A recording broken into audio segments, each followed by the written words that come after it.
Is up, people? We're gonna make this video about the genesis of the Decans, a historical and philosophical foundation of the zodiacal decans in astrology. But first, subscribe, like, comment, and share if you dare or if you care, with peace and love. So, well, the concept of the decan is not a modern astrological invention, but one of the oldest and most enduring systems of stellar division, predating the familiar 12-sign zodiac. Originating in ancient Egypt before 2100 BCE, the decans were initially a system of timekeeping. The ancient Egyptians observed 36 groups of stars, decans, that rose heliacally just before sunrise, in succession over the course of the year.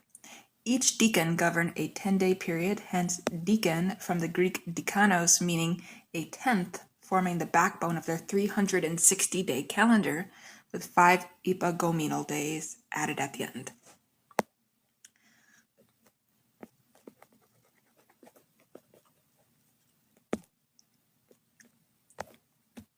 And the stellar system held profound religious and magical significance. The decans were seen as cosmic powers, minor deities, or daemons that governed the fabric of daily life, health, and destiny. So, when Hellenistic astrology emerged in Alexandria, circa 1st century BCE, it synthesized Egyptian stellar theology with Babylonian and Greek mathematical astronomy and philosophical concepts.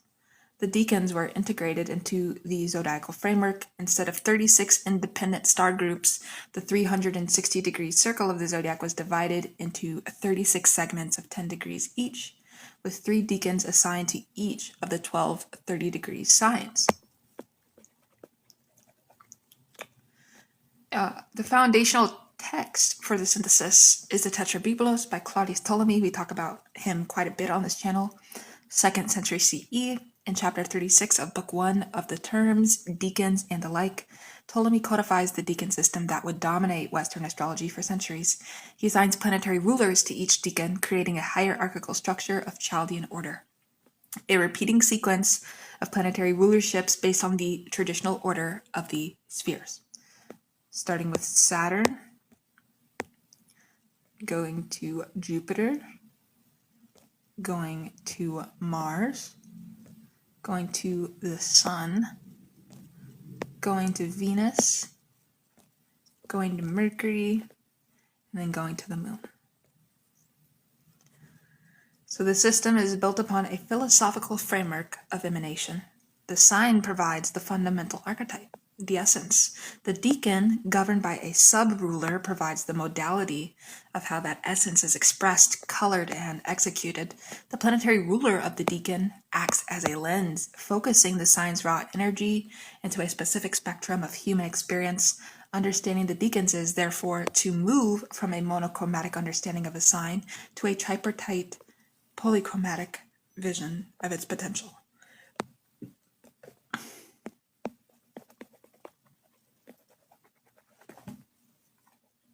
Alrighty, let's talk about the planetary joy and the Chaldean order.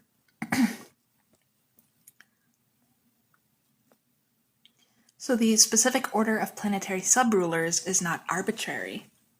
It follows the Chaldean order of the planet's perceived speed and orbital distance from Earth in a geocentric model.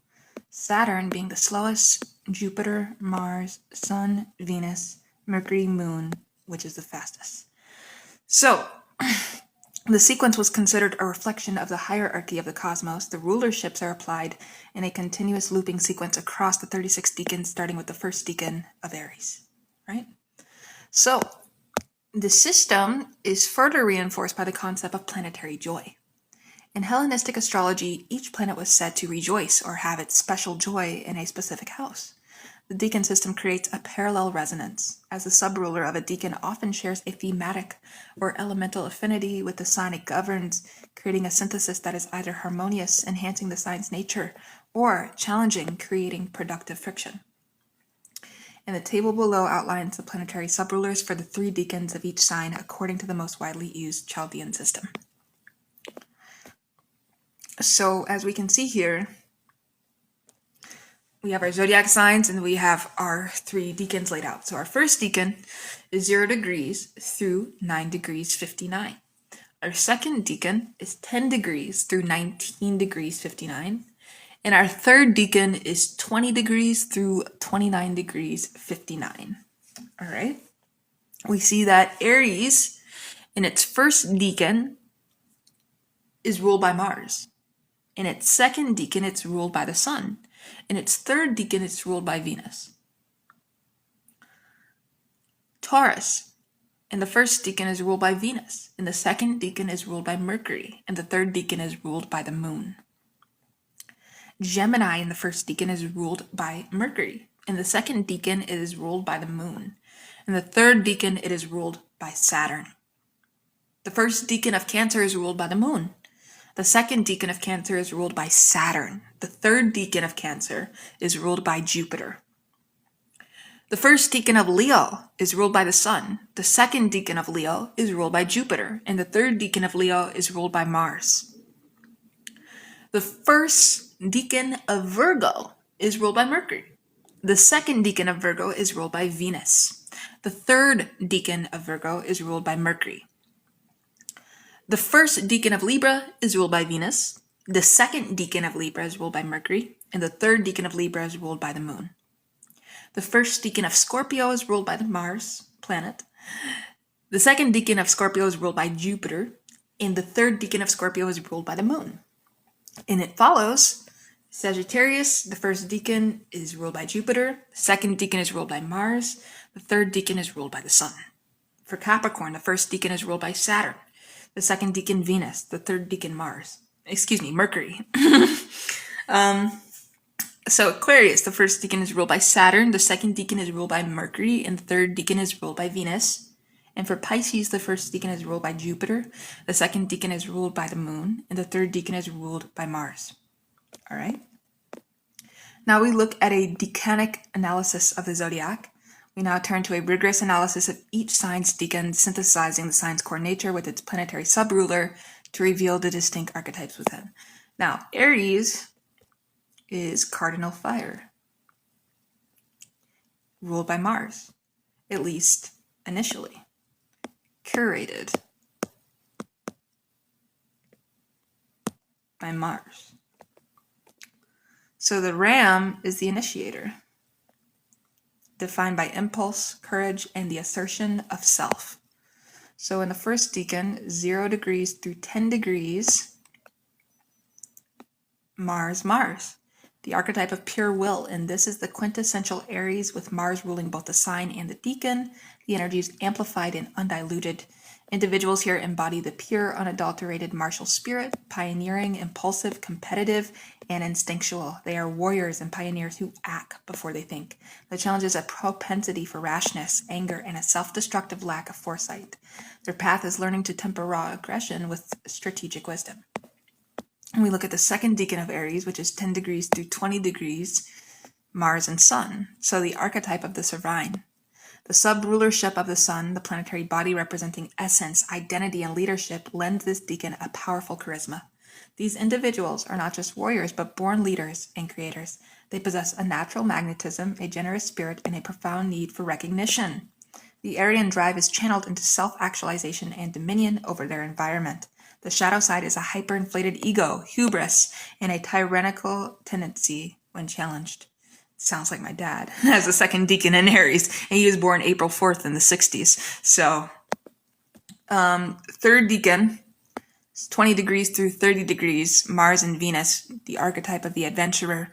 And this decan creates a fascinating paradox. Venus, which is the planet of harmony, beauty, and relationship, tempers the raw aggression of Mars. The result is an individual who is passionate, romantic, and fiercely independent, but possesses a natural charm and an appreciation for aesthetics. They are warriors for love, artists who fight for their vision, or entrepreneurs with a flair for luxury. The internal tension is between the desire for autonomy, Mars, and the longing for union, Venus, leading to a life path defined by reconciling these two primal drives. Now we talk about Taurus, which is fixed Earth, and it's ruled by Venus. So Taurus is the stabilizer defined by sensuality, endurance, and the consolidation of resources. So in the first decan, 0 degrees through 10 degrees, Venus ruled, the archetype of the aesthete. This is the purest expression of Taurian nature. The double rulership of Venus amplifies the love for beauty, comfort, harmony, and tangible value. These individuals are the ultimate sensualists with a deep connection to the physical world, art, music, and fine food. They are steadfast, loyal, and possess immense physical endurance. Their challenge lies in the potential for extreme materialism, possessiveness, and an inflexible resistance to any form of change. We look at the second decan of Taurus, 10 degrees through 20 degrees, Venus, Mercury, the archetype of the artisan.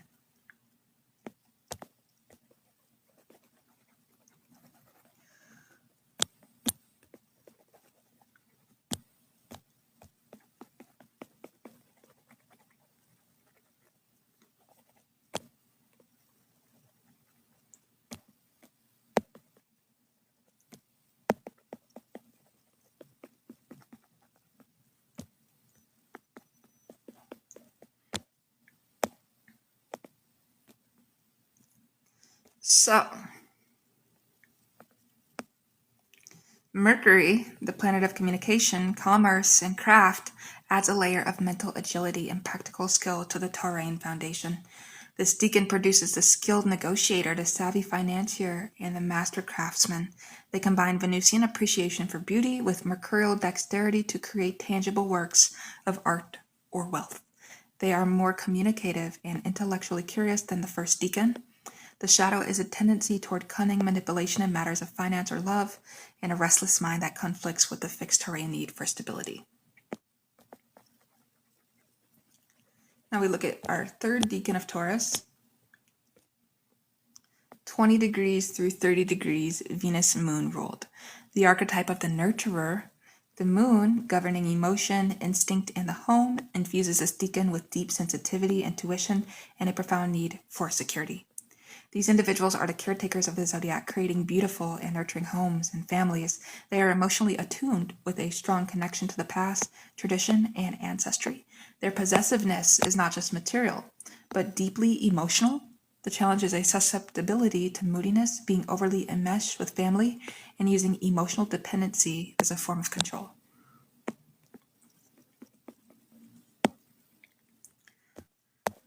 Let's talk about Gemini. In Gemini is mutable air ruled by Mercury. Use the lighter blue for air. Yeah. So Gemini is the communicator defined by curiosity, adaptability, and the exchange of information. The first decan of Gemini, 0 through 10 degrees, Mercury ruled, right? The archetype of the polymath. This is the pure, unadulterated mercurial archetype. The mind is exceptionally quick, versatile, and insatiably curious. These individuals are natural communicators, writers, teachers, and perpetual students. They possess a gift for seeing all sides of an issue. The inherent challenge is a lack of focus, intellectual arrogance, and a tendency toward superficiality, flighting from one idea to the next without depth or commitment.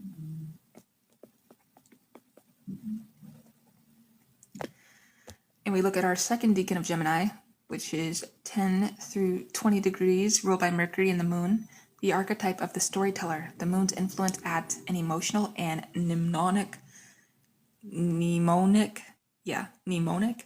depth to the mercurial mind. This decan produces a charismatic storyteller, right? The journalist or the psychologist. Their communication is not just intellectual, but emotionally resonant, and they possess an almost preternatural ability to remember details, especially those with emotional significance. They are more rooted and sentimental than the first decan. The shadow is a tendency toward emotional manipulation through words, gossip, and a mind so restless that it becomes a source of anxiety.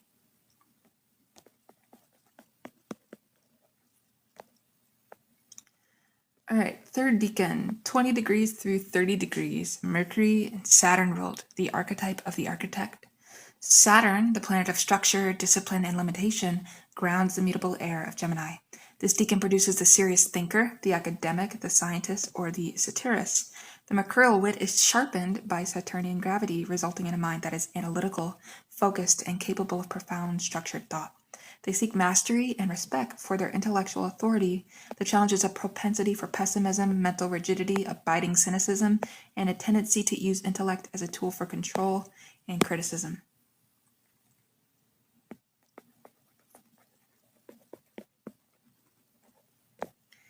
Let's look at Cancer, which is cardinal water, ruled by the moon. So Cancer is the protector, defined by emotional sensitivity, nurturing, and the creation of security. The first decan of Cancer, 0 through 10 degrees, is ruled by the moon and the moon. The archetype of the mother. With a double rulership of the moon, this decan represents the essence of the maternal principle. These individuals are profoundly intuitive, emotionally porous, and fiercely protective of their home and loved ones. Their identity is deeply tied to their ability to nurture and create a sense of belonging. The challenge is extreme emotional volatility, a tendency to cling to the past, and using guilt or emotional withdrawal as a weapon.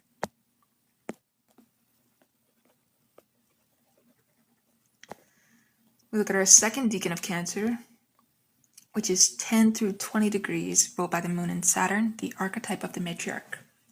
Saturn's influence adds a layer of responsibility, structure, and emotional restraint. These individuals are the protectors of tradition, the family historians, and the pillars of their community. Their nurturing is expressed through providing tangible security, structure, and discipline. They are ambitious for their family's legacy. The challenge is a tendency toward emotional austerity, a fear of vulnerability, and a controlling, authoritarian style of caregiving born from a deep-seated fear of instability.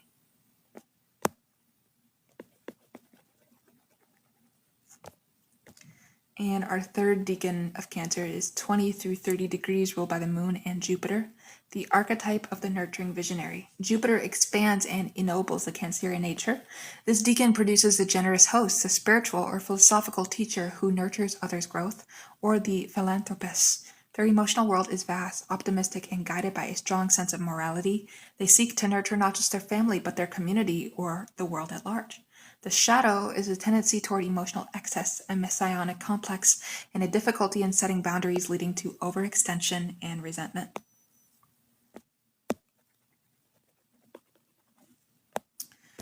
Now we look at Leo, which is fixed fire, and is ruled by the sun. So Leo is known to be the performer, defined by creativity, self-expression, and a pursuit of recognition. We look at our first decan of Leo, 0 through 10 degrees, ruled by the sun, and the sun, it's the archetype of the Divine. The double rulership of the sun creates the purest expression of the Leonine archetype. These individuals radiate confidence, creativity, and a natural, often dramatic, authority. They are born to lead, to create, and to shine. Their challenge is the potential for narcissism, arrogance, and a need for adulation so profound it becomes tyrannical. So every zodiac sign has its sides, right? And that's what the decans are for, to help us understand. So second decan of Leo is 10 through 20 degrees, ruled by the sun and Jupiter. It's the archetype of the magnate. Well, Jupiter adds ambition, generosity, and a vision for expansion. This decan produces the natural leader on a grand scale, the CEO, the charismatic politician, the visionary artist. Their confidence is coupled with a philosophical or benevolent spirit. They are generous patrons and seek to create systems that benefit the many. The challenge is a tendency toward grandiosity, hubris, and a belief in their own infallibility that can lead to spectacular failures. On to the third decan of Leo, 20 through 30 degrees, ruled by the sun and Mars, the archetype of the warrior king. Mars injects raw drive, competitiveness, and a pioneering spirit into the Leonine nature. This decan produces the heroic leader, the champion, or the fiercely independent creative. They are not content to simply rule. They must conquer, build, and defend their kingdom with relentless energy. They are brave, passionate, and immensely powerful. The shadow is a tendency toward violence, a dictatorial style, and a self-destructive pride that leads to constant conflict.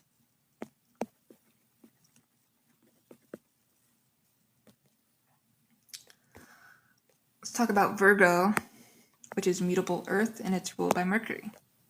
So Virgo is the analyst, defined by discrimination, service, and the pursuit of perfection, which of course, this isn't a thing.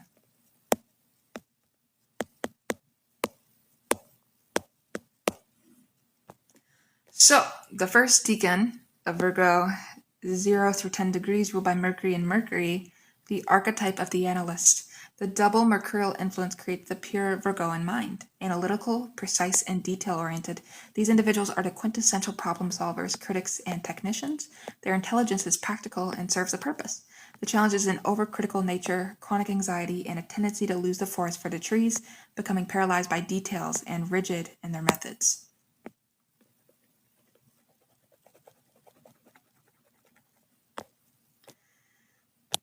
The second decan of Virgo, 10 through 20 degrees, ruled by Mercury and Venus, is the archetype of the artisan healer. Venus softens the Virgoan critical edge with beauty, grace, and a focus on relationships. This decan produces the skilled healer who incorporates compassion, the artisan who combines precision with aesthetics, or the diplomatic critic. They are more socially graceful and value harmony. Their service is rendered with charm and a desire for pleasant environments. The shadow is a tendency towards self-sacrifice in relationships, perfectionism and aesthetics that leads to dissatisfaction, and a subtle manipulation through charm. Our third decan of Virgo, 20 through 30 degrees, ruled by Mercury and Mercury, is the archetype of the pragmatic mystic.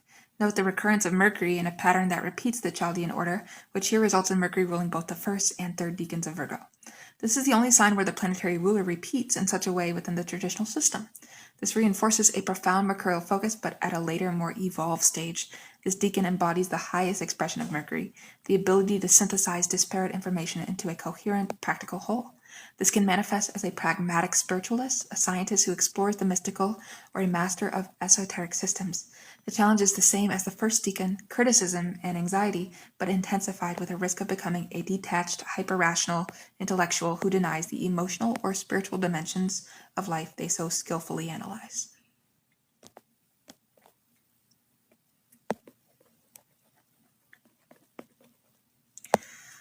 All right, Libra.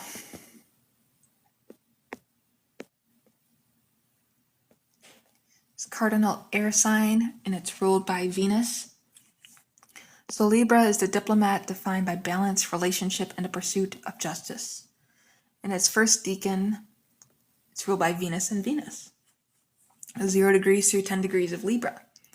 The archetype of the lover. The double Venusian rulership creates the quintessential Libran. These individuals are charming, diplomatic, and wholly oriented toward relationships and harmony. They possess an innate sense of balance, justice, and beauty. Their identity is formed through partnerships. The challenge is a debilitating dependency on others for self-definition, a tendency toward superficiality, and an inability to make decisions for fear of creating imbalance. So we look at our second decan of Libra, ruled by Venus and Mercury. It's the archetype of the negotiator. Mercury adds a sharp intellectual edge to the Libran charm. This decan produces the master mediator, the lawyer, the social strategist, and the witty conversationalist. They're not just lovers, but thinkers about love, justice, and aesthetics. They can articulate their need for balance with great skill. The shadow is a tendency toward intellectual manipulation, using charm to avoid confrontation, and a cynical view of relationships as transactional exchanges.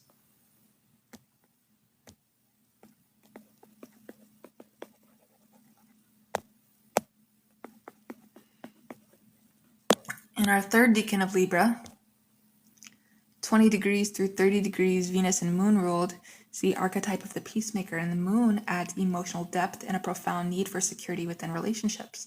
These individuals are deeply empathic and intuitive about the emotional current in their partnerships. Their drive for harmony is not just intellectual but visceral. They are the caretakers of social and domestic peace. The challenge is an extreme emotional dependency, a tendency to lose their identity in their partner, and a moody, passive-aggressive style when their efforts at harmony are thwarted.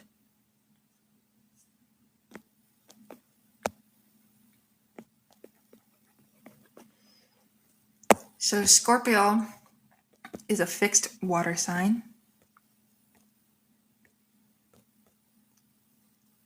And it's ruled by Mars, traditionally, ruled by Pluto, modernly.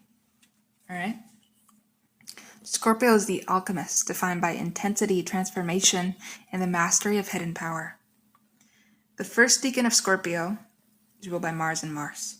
It's the archetype of the warrior mystic. So with Mars ruling both the sign and the decan, this is the most intense and direct expression of the Scorpionic archetype. These individuals possess raw, undiluted power, courage, and a relentless will. They are warriors, investigators, and surgeons unafraid to confront darkness. The challenge is a propensity for obsession, cruelty, and a self-destructive tendency to engage in power struggles that consume them.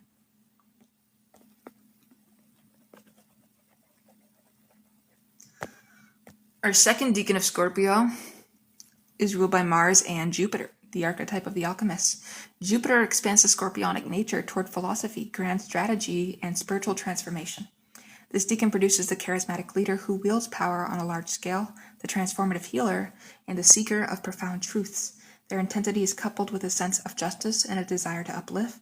The challenge is a messianic complex, a belief that the ends justify the means, and a tendency toward grand-scale manipulation or financial speculation.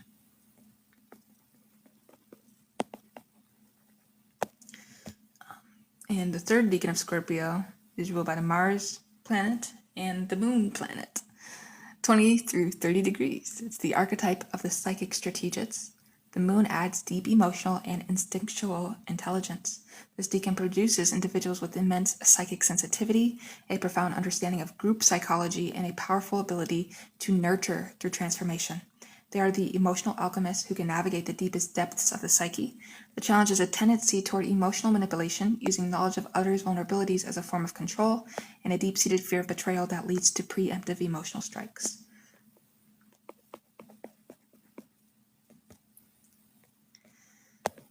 Now we look at Sag,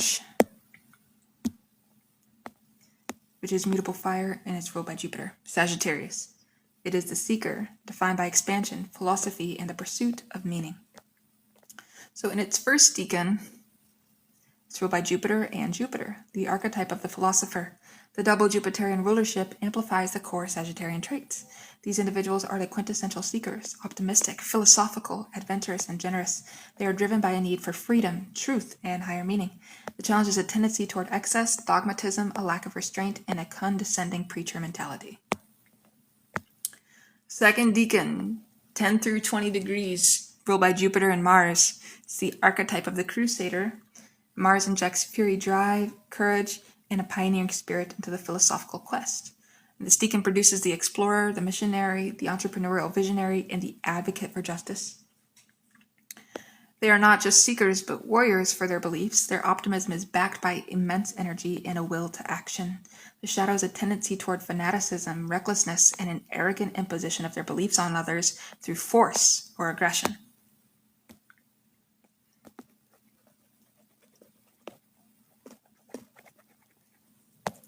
And our third decan of Sag, 20 through 30 degrees, ruled by Jupiter and the Sun. It's the archetype of the luminary. The Sun, which is the planet of essence and leadership, brings a radiant, authoritative, and creative dimension to the Sagittarian quest. These individuals are born to be teachers, leaders, and visionaries who inspire others with their wisdom and confidence. Their search for meaning is a public act, and they often achieve recognition for their philosophies or creative works. The challenge is an inflated ego, a belief in their own divine right to lead, and a tendency toward tyrannical optimism that dismisses valid concerns.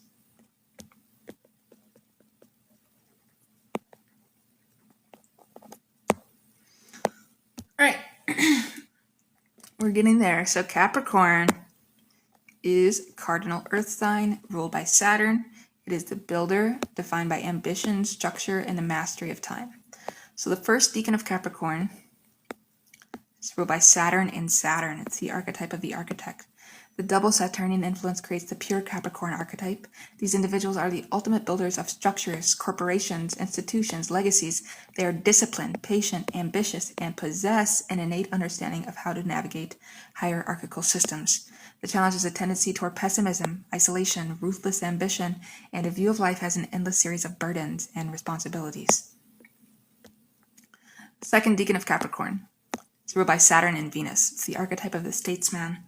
So Venus softens Saturnian austerity with charm, diplomacy, and an appreciation for culture and beauty.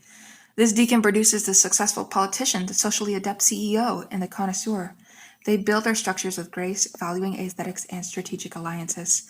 Their ambition is often tied to creating a beautiful and enduring legacy. The shadow is a tendency towards social climbing, using charm for political gain, and a cynical view of relationships as tools for advancement.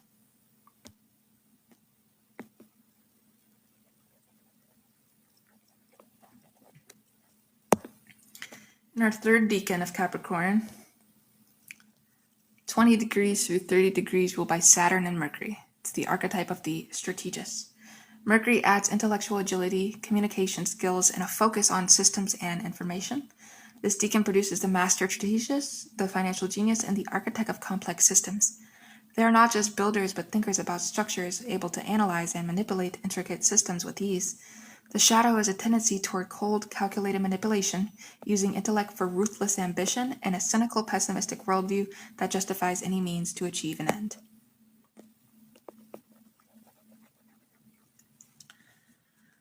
All right, let's talk about Aquarius.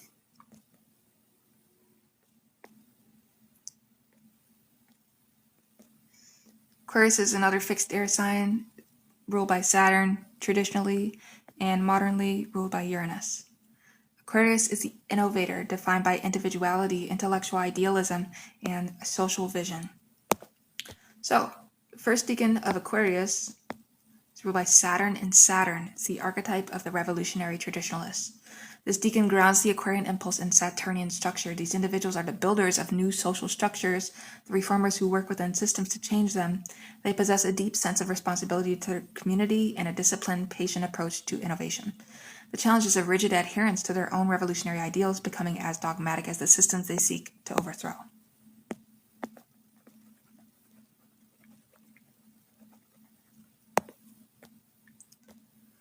Second decan. Saturn, Mercury ruled. This is the archetype of the architect of thought.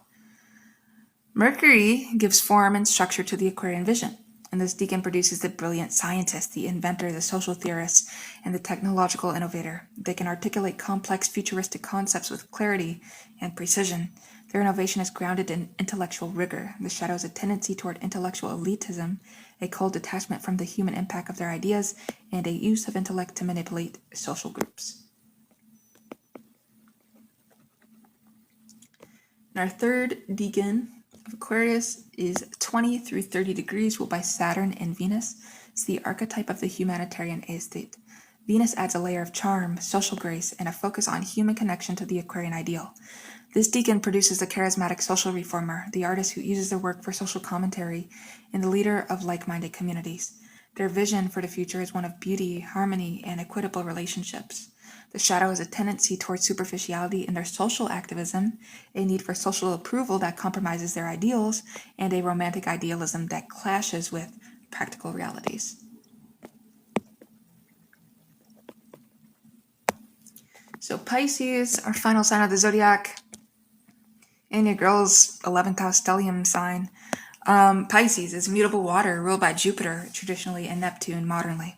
So Pisces is the mystic, defined by compassion, imagination, and the dissolution of boundaries.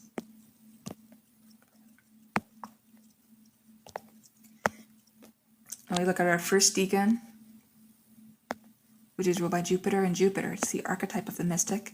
The double Jupiterian influence amplifies the Piscean drive for transcendence, meaning, and compassion. These individuals are the quintessential mystics, artists, and healers, driven by boundless empathy and a desire to merge with the divine. The challenge is a tendency toward escapism, spiritual bypassing, a lack of boundaries, and a susceptibility to self-deception and addiction. Sounds familiar? Your girl has what as her sun sign?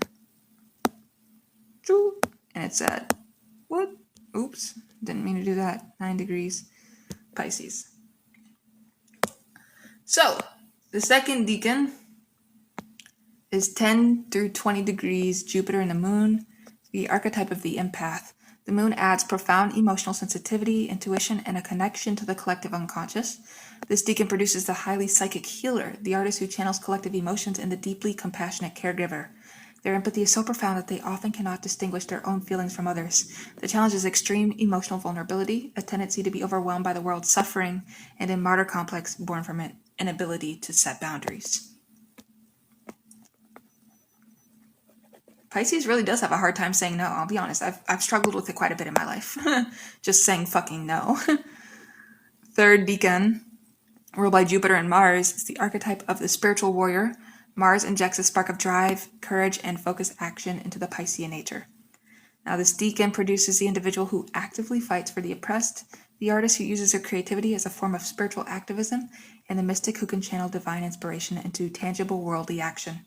They possess the compassion of Pisces with the will of Mars. The shadow is a tendency toward righteous indignation, a self-destructive use of energy in the service of lost causes, and a spiritual ego that sees itself as a divine soldier.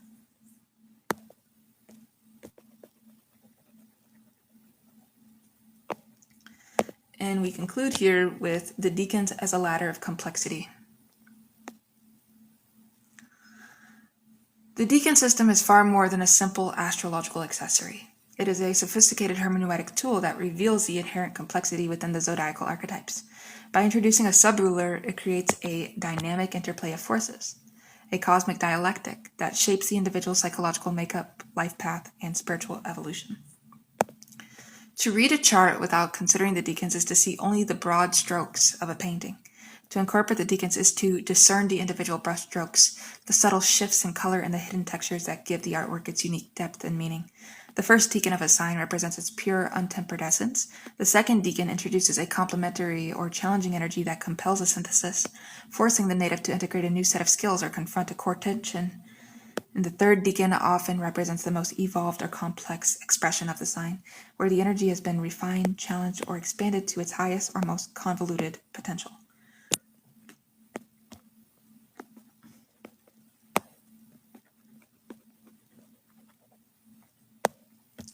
Now, ultimately, the decans provide a map for understanding the individuation process. They show us not just what a sign is, but how it operates, through which lens it perceives reality, and what inner conflicts drive its evolution. For the serious astrologer, a rigorous engagement with the decans is not optional. It is essential for moving beyond cliché and into the profound, intricate, and infinitely variable reality of the human soul as reflected in the cosmos. With peace and love, I will see you in my next video.